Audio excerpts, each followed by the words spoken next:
Hi class, my name is Lindsay Jackson. I will be talking to you today about sensory marketing. I want to apologize for the poor quality of the video. I don't know how to get these fuzzies to go away.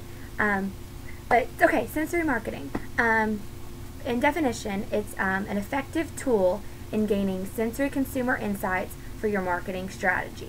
It measures and explains emotional consumer decision making.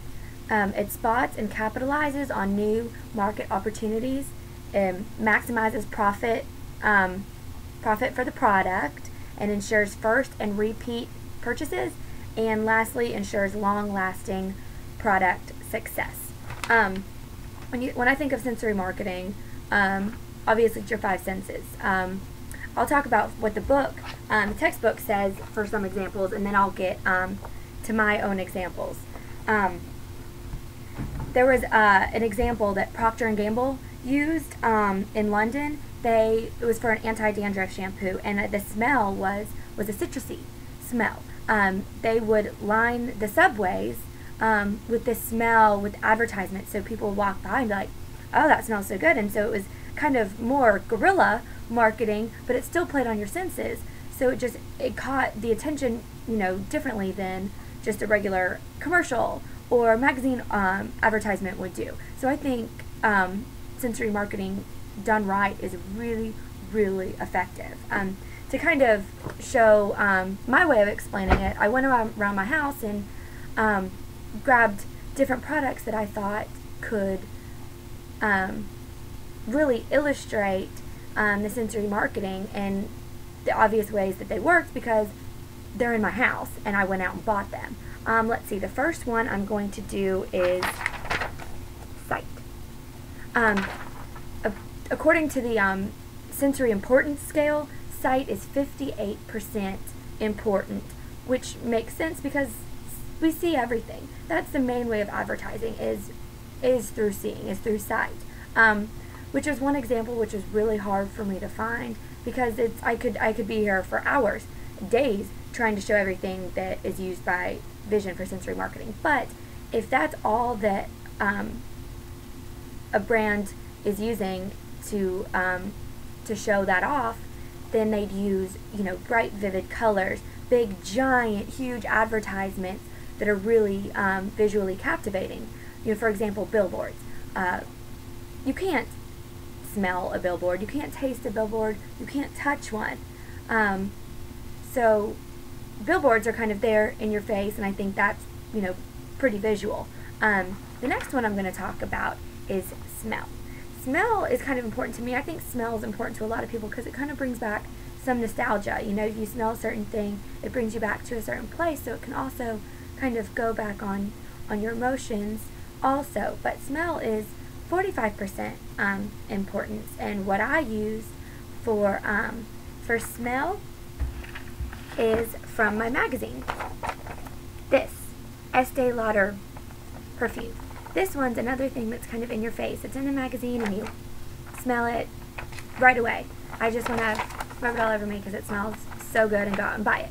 I think this is another good technique for people that really don't want to go out to the malls and go shopping and buy this.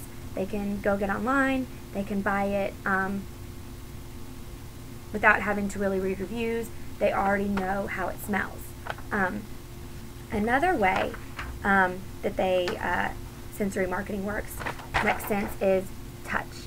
Now, touch is 25% of importance, which is a little bit, which I think is the least amount. But what I use is laundry detergent. When I see the commercials or even the visual ads in the magazines, I think of how soft my towels are or how soft my sheets are. You want really good, and it also really works for smell too, but you want it to smell good and you also want it to be soft. You just want to wrap around in your sheets and just go to bed. The next one is taste. Taste is 31% of your sensory importance. What I thought about with taste is Coca-Cola.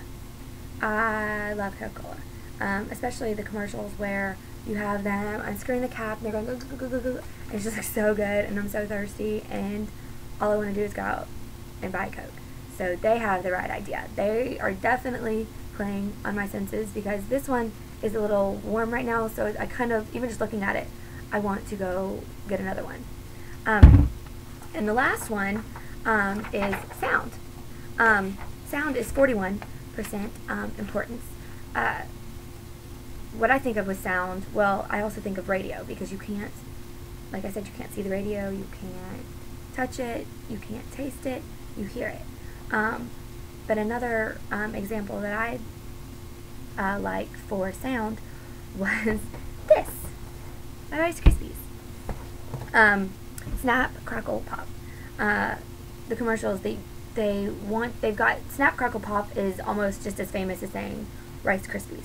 And yes, I'm 26 years old and I still want to hear the Snap, Crackle, Pop. That's another thing with the nostalgia and playing on your emotions and everything. But that's a creative way of doing sound. I mean, what other cereals play on sound besides Rice Krispies? So this concludes my presentation. After seeing this, you'll probably walk around your house and look at the different items that you have and be like, oh, well, that works on sound for me. It touches on my taste.